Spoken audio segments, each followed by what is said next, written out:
Hi guys, Ray from Whimsical Pictures here, bringing you my weekly wrap-up a couple days late, but that's okay, I think. And actually, I did not make an announcement video for this, but I am participating in YuriInRealLife's February manga challenge, the point of which is just to read one manga volume, at least one per day, for the month of February. Which I think is great because I haven't really been in the habit of reading every day since high school, so honestly getting back into that mode has made me realize how much I miss it, so I will be trying very hard to keep up with that. And with that, I have 7 books to talk about this week, and the first 3 are all from the same series. I read Volume 1, Volume 2, Yep. Get my numbers in the right order. And Volume 3 of Juliet by Emura. And this series, I'm not really sure what to think of it yet. The first volume I actually didn't like. It felt very amateurish.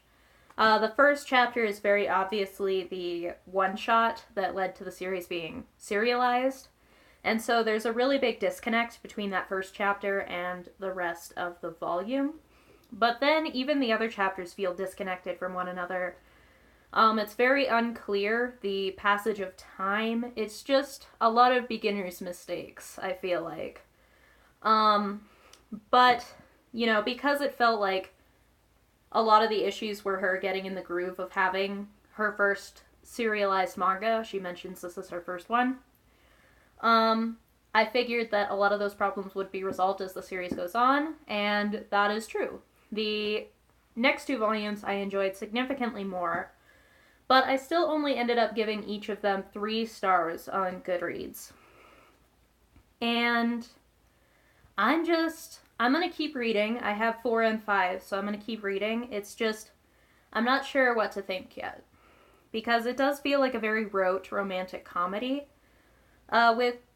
With such a fun premise of, like, you know, this tomboyish girl and cross-dressing boy in, like, drama club, that feels like it should lead to a lot more fun and less cliche situations than have been showing up, which is a lot of, there's, like, a girl rival who's introduced, who's, like, betrothed to the guy, and I'm, like, rolling my eyes, because that's in every shoujo manga. And then there's a guy who's, like, you know, the graduated senpai of the drama club who's really into the girl and comes on to her at one point and Makoto has to save her, which I hate. I hate that trope, so that's not winning any points for me. Every time that shows up, I just, like, want to throw a book against the wall. So, but it's like, I want to like it so much, and I really love the heroine. I love Ito. Let's be real. The reason I was excited to get into this is because I'm really into— I'm sorry, my dog is barking at nothing. Miniature dachshunds are like that. But the reason I was excited to get into this series is because I'm really into androgynous characters. Like, that's totally my thing. So I like really femmy guys, and I like really tomboyish girls. Makoto is not femmy at all. I wanted him to be like Kuranosuke from Princess Jellyfish, to be frank. I wanted him to be like that. He's not. He's more like a stereotypical shoujo love interest who has, like, a possessive side, and, you know, they're like, you know, being together with you, Ito, really brings out my masculine side. And I'm like, that's the main thing, is I want it— they're like, the premise is playing with genders so much, but the book itself isn't at all. It's, like, very much keeps running back to the same tired old gender roles and cliches. Like, it's celebrated that being together with Makoto makes Ito, the girl, become more womanly, become more feminine, and again, that's something that makes me want to throw a book against the wall. Like, that is not something I'm chill with. It's just a lot of my pet peeves coming together in one. And it's really disappointing because I wanted to love this series. But we'll see. It's quite long, and I'm going to keep going with it. There are things that I like. It does have a solid sense of humor when it's not playing off those gender roles. And I do really like Ito. I can't get a hold on Makoto, and there's like one of the 1/5 columns, the author says like, you know, Ito's really easy to draw, but Makoto is a mystery to me. And I'm like, that's not good. You're the author, you should know what his deal is. Like, it's fine if he's a mystery to the reader, but the author should always know her characters better than they know themselves. That's like rule number 1 of writing. You need to know who you're writing. So as a result, Makoto feels pretty nebulous. He changes quite a bit from chapter to chapter. There's not a whole lot of connection between, like, his character in drag and his character out of drag. And he shows up out of drag a lot more than I want him to. But that's just my preference. So the character issues I have with him are genuine, but then there's also, like, my preference gets in the way sometimes. Because I did want him to be a much femmier guy. Yeah, you're learning too much about me from this. But anyway, yeah, so I am gonna keep going with this, and I'll keep you guys posted. I've been going on about it, like, way too long, and I think I've been repeating myself a lot. The next volume I read was Crimson Hero, Volume 1, by Mitsuba Takanashi. And I didn't realize this was the author of The Devil Does Exist, which I have been interested in getting into, but haven't yet, so I think this is going to make me have to get into that, because I enjoyed this a lot. I gave this 4 stars. I can't wait till I can pick up more volumes of this.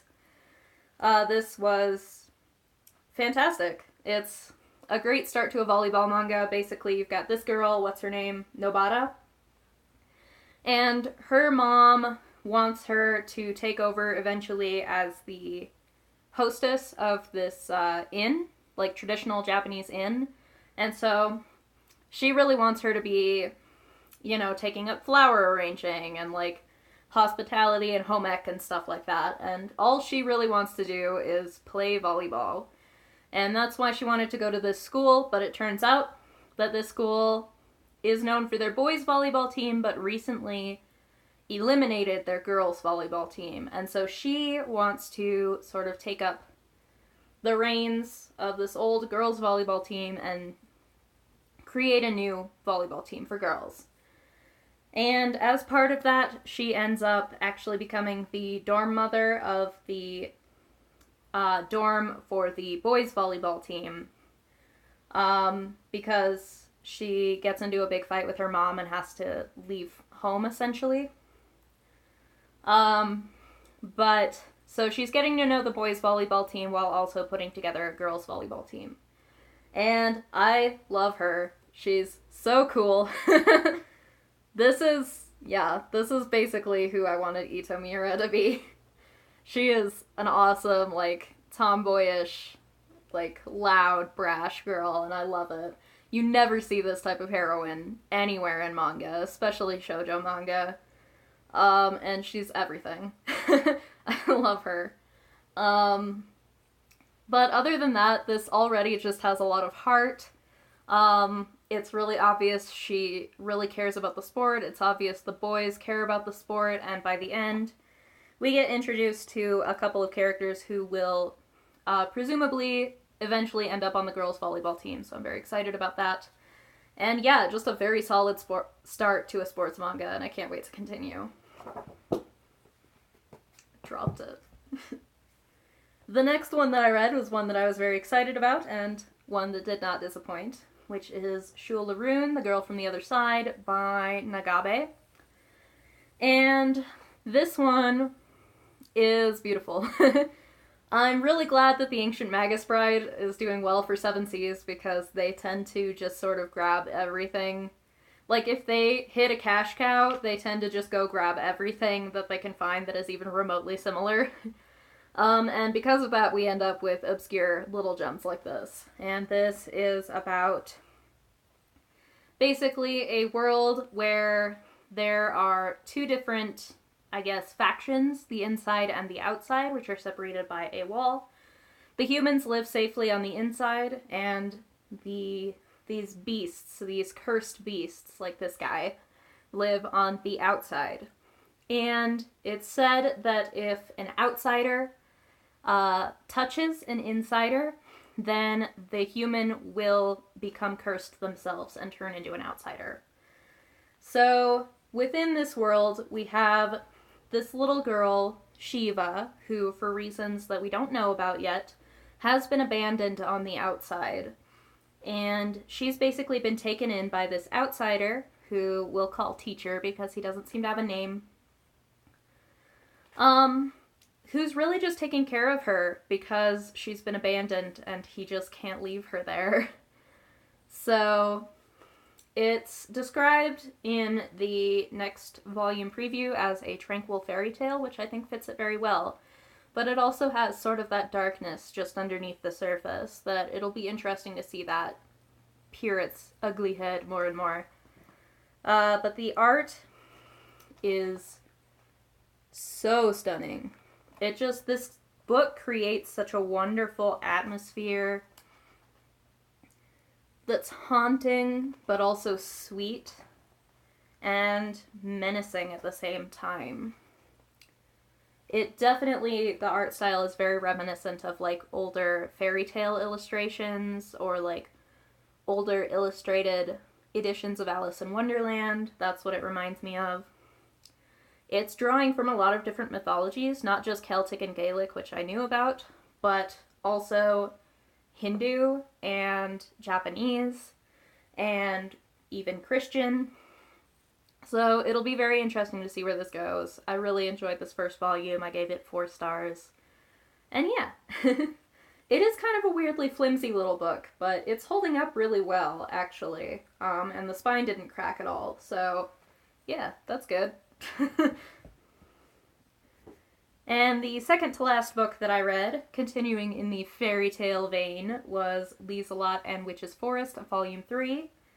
And this, I believe, was the first volume of this series that I ended up giving 4 stars. I really, really enjoyed this volume. It's definitely getting into more intriguing territory now. And I'm finally fully on board with it. Which is good, because Natsuki Takaya is one of my favorite mangaka, and I would hate to be lukewarm on any of her series. That would be sad. Well, other than her stuff before Fruits Basket, I don't really like that stuff. First of all, I have to show you how cute Liselotte is with short hair. That's adorable. I feel like it's not that much of a spoiler that she cuts her hair. I'm not telling you why, so it should be fine. She's cute with short hair. That's the point there. But yeah, this is continuing off with the last volume where we learned some stuff about Engetsu, who is the mysterious gentleman who showed up at Lisei's doorstep. And after some events, he has essentially gotten amnesia. And so through that, we get to know more about who he is without that wholehearted, single-minded devotion to Liselotte, having been her servant previously. I hope that's not too spoilery. But, yeah. So a lot of this is learning more about Engetsu, learning more about Liselotte's backstory, as well as the witches of the forest. And in amidst there, we get a lot of relationship building with, like, the 2 witches who were introduced last time, one of whom is very similar to Ritsu from Fruits Basket, except a girl. That's okay. As well as the relationship between Lisei's 2 little twin servants here on the cover and her. Sort of the reason for their devotion to her and what they're really after and everything. And this was just a really good volume. It was, yeah, we're definitely getting a lot of that really complex character stuff that you get from Natsuki Takaya's other works, finally. And I think some of the world building issues I was having before are starting to get resolved a little bit, which is great. So I am eagerly anticipating the next volume, as opposed to just mildly anticipating the next volume as I was before. So that's good. And finally, we've got a volume that I just picked up because I was pleasantly surprised by the anime, and that is Miss Kobayashi's Dragon Maid by coolkyousinnjya. That's a name. Look at that. What is that? But this is volume 1, of course. I think it's the only one out. At least it was the only one at the bookstore when I went. And this is about this young lady, Miss Kobayashi, who works as a salary woman. A very boring life. And one night she comes across a dragon when she's like falling over drunk. And accidentally ends up asking her to stay over at her apartment. Because the dragon says, I have nowhere to go. And she's like, oh, you should come to my place. Yeah. And then she gets home, passes out, and forgets all about it until the next day a dragon shows up at her doorstep. Luckily, the dragon can turn itself into this compact, adorable form. And says, Miss Kobayashi, I'm gonna be your maid. Because apparently Miss Kobayashi, also in her drunken stupor, let slip that she has a bit of a maid fetish. And this dragon, Toru, has decided she is head over heels in love with Miss Kobayashi. Just wants to marry her, wants to be with her, wants to live with her, wants to stay by her side at all times. And it's basically the antics that come from that arrangement of Toru acting as her maid and housemate. And yeah. And that sounds like a terrible premise, but it's actually really sweet and really funny. It has a really weird sense of humor with some kind of gross out jokes. Like, Toru apparently is just like a gecko. She can cut off her tail and it'll grow back. So she keeps trying to offer offer Miss Kobayashi her tail cooked for dinner. And she's like, it's sweet and creamy, you'll love it. I spent hours just trying to cook out the poison. And it's just stuff like that. Or that apparently her saliva cleans stains. So she tries to use her saliva to wash Miss Kobayashi's clothes, which she's of course not okay with. So that's kind of the sense of humor you get in here. And then apart from that, lesbian dragons is pretty much my definition of perfection. So yeah, I am definitely looking forward to more of this. I'm really enjoying the anime. So yeah, that was a surprise. Not usually the type of thing I'm into, but this is great. So that's what I read for my first week of the February manga challenge. And we'll see what I read next week. I think it'll be probably The Ghost and the Lady. I finally got my copies of that, so gotta read through that. Anyway, see you next week, guys. Happy reading.